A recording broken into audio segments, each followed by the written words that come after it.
வச்சு தட்டிட்டு பலகையில தட்டிட்டு இப்படி முறிச்சு இதை இப்படி தட்டும்.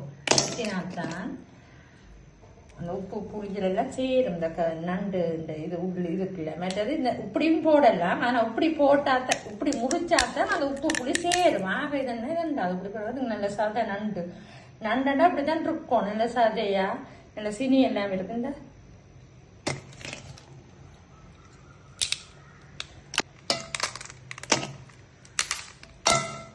கருவேப்பிலை எல்லாம் போடுறோம். சரியோ? இப்போ மீன் கறியோ நண்டு கறியோ ரத்து கறியோ என்ன கறிக்கும் 2 பச்சை மிளகா போடும். அப்பதான் சுவையா இருக்கும் கறி.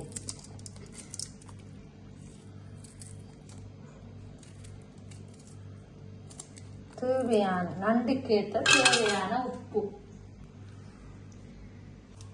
1 கிலோ நண்டு இவ்வளவு உப்பு போடுறேன்.